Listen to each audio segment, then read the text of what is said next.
Welcome to my 4th annual Goosebumps tier list ranking video. Let's go!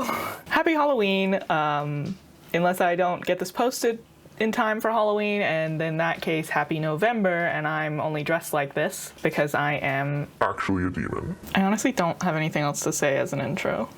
Let's just jump into it. Number 41.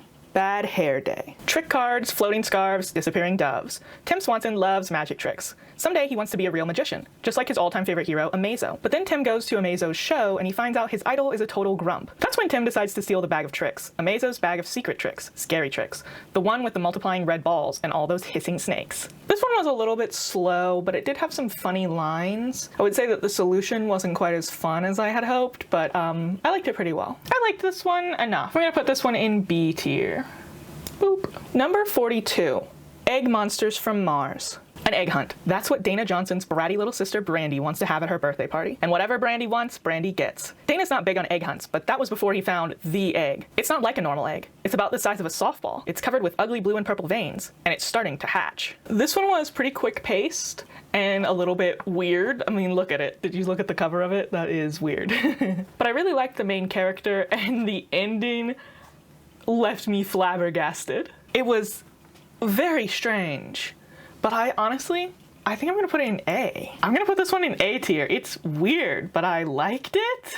Number 43, The Beast from the East. Ginger Wald and her identical twin brothers Nat and Pat are lost in the woods. No problem. After all, Ginger did go to that stupid nature camp. Still, there's something odd about this part of the woods. The grass is yellow, the bushes are purple, and the trees are like skyscrapers. Then Ginger and her brothers meet the beasts. They're big, blue, furry creatures, and they want to play a game.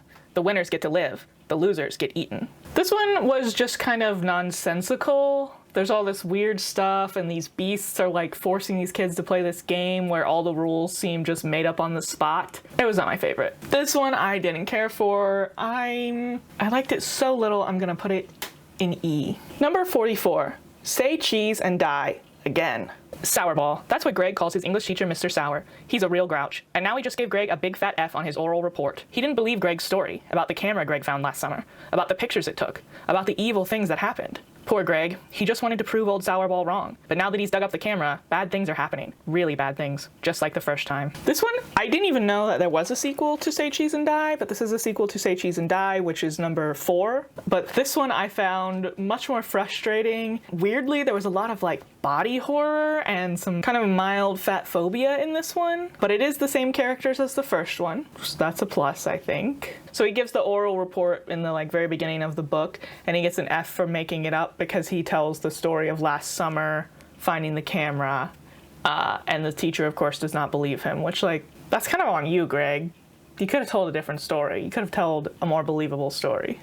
The first one of this, Say Cheese and Die, number 4 in the Goosebumps series, I ranked S tier. Highest ranking you could get. It's the first one I actually put in the S tier. Should I go D with this one or C? I'm between C and D for this one. It was mildly passable. It made sense with the first one. It just wasn't near as good as that one. I'm gonna do C, just, mid. It was fine. It wasn't terrible. It wasn't great. Number 45, Ghost Camp. Harry and his brother Alex are dying to fit in at Camp Spirit Moon, but the camp has so many weird traditions, like the goofy camp salute, the odd camp greeting, and the way the old campers love to play jokes on the new campers. Then the jokes start to get really serious, really creepy, really scary. First a girl sticks her arm in the campfire, then a boy jams a pole through his foot. Still, they're just jokes, right? Overall, I wasn't really that invested in this one, but I did like the setting, I liked some of the spookiness, and I felt like the twist at the ending was well set up, so it gets definitely extra points for that. I think I would probably put it D because I just really was not that interested in it, but since the ending twist was so well set up, I am gonna throw this one in C tier. Number 46, How to Kill a Monster. Gretchen and her stepbrother Clark hate staying at their grandparents' house. Grandpa Eddie is totally deaf, and Grandma Rose is obsessed with baking. Plus they live in the middle of a dark, muddy swamp. Things couldn't get any worse, right? Wrong. Because there's something really weird about Grandma and Grandpa's house. Something odd about that room upstairs. The one that's locked. The one with the strange noises coming from it. Strange growling noises. This one had a lot of moving action. I did like the kids in this one, but the adults made some very questionable decisions. But the twist literally made me laugh out loud, so I really liked this one. I think I like Egg Monsters from Mars better than I liked this one. Should I move Egg Monsters from Mars? I'm realizing I really liked that one. I'm gonna put this one in A, but it's a high A. okay? I was considering putting this in S, but I think it's an A. I don't think it's an S, I think it's an A. Number 47, Legend of the Lost Legend. Nobody loves a good story like Justin's dad. He's a famous writer and story collector. That's how Justin and his sister Marissa ended up in Brovania. Their dad is searching for an ancient manuscript called the Lost Legend. Justin and Marissa want to help, but instead of finding the Lost Legend, they get lost. And the woods of Brovania are filled with the strangest creatures, like hundreds of squealing mice, silver-colored dogs, and terrifying Vikings from long ago. Squealing mice and silver-colored dogs do not seem strange to me. But okay. This one felt basically like another Beast from the East, being lost in the woods with some mystical creatures and having some challenge to complete. This one wasn't my favorite of all time, but I did really like the ending of it, so that gives it a lot of bonus points. I think I'm just gonna put it straight into D. It's better than Beast of the East, but most of the book was just like the same kind of stuff, random stuff happening. Number 48, Attack of the Jack-o'-lanterns. Nothing beats Halloween. It's Drew Brockman's favorite holiday, and this year will be awesome. Much better than last year or the year Lee and Tabby played that joke. A nasty practical joke on Drew and her best friend Walker. Yes, this year Drew and Walker have a plan for revenge. It involves 2 scary pumpkin heads. But something's gone wrong. Way wrong. Because the pumpkin heads are a little too scary, a little too real, with strange hissing voices and flames shooting out of their faces. I really liked this one until the ending, until the twist ending. I had to put the book down and rub my brow. I was so frustrated with the ending of this one. There was also some mild fat phobia in this one as well. But up to that point, I liked it. I liked the little dog with the little, where is he? The little dog with the pumpkin head. He's cute. This one had the opposite problem of Legend of the Lost Legend, where I liked the story until I got to the ending. But it was just kind of lame. It wasn't like bad necessarily. It's also kind of the opposite of Ghost Camp, where like Ghost Camp got extra points for having a good ending that made sense. This one is getting demerits for having a stupid ending that didn't make sense. So it's also going in C. Number 49, Vampire Breath. Tough. That's Freddie Martinez and his friend Kara. They're not afraid of anything.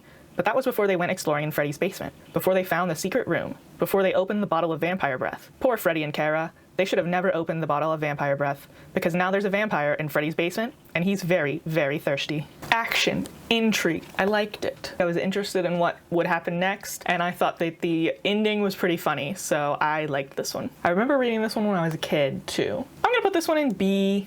B is good. Pretty good. Not my favorite. Definitely not bad. Number 50, Calling All Creeps. Ricky Beamer is furious when he gets kicked off the school paper, so he decides to play a joke on Tasha, the bossy editor-in-chief. Just a little joke, harmless really. After school one day, he sticks a message in the paper. If you're a creep, call Tasha after midnight, it reads.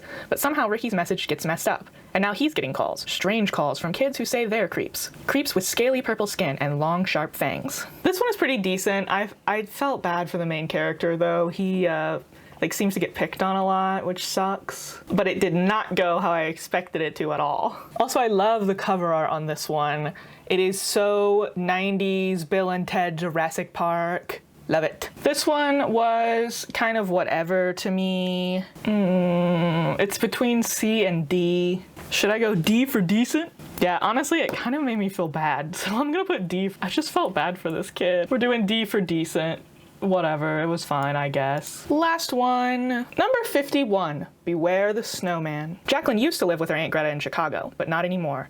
They've moved to a place called Sherpia. It's a tiny village on the edge of the Arctic Circle. Jacqueline can't believe she's stuck out in Nowheresville. No movie theaters, no malls, no nothing. Plus, there's something really odd about the village. At night, there are strange howling noises, and in front of every house, there's a snowman. A creepy snowman with a red scarf, a deep scar on his face, and a really evil smile. I found this one interesting and a little suspenseful. I was very interested in the mystery that was going on. I thought that the ending was not bad, but it was very rushed. There was sort of a double twist at the end, but I did think that the last line was funny. I think I'm gonna go B with this one. I think this one is going in B. Now, do I want to shuffle any of these around? I'm kind of regretting not putting Egg Monster from Mars in S tier. Should I move it up? I'm moving it to S. Ah!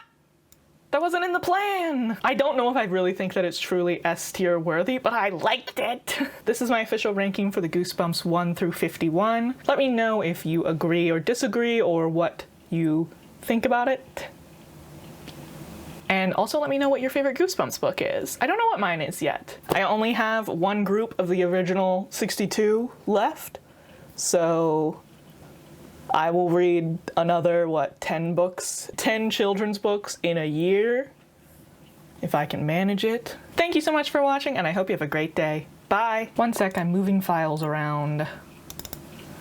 I am the file explorer. I love Halloween. I don't know if you can tell, but something's gone wrong. Something's gone wrong. That's fine.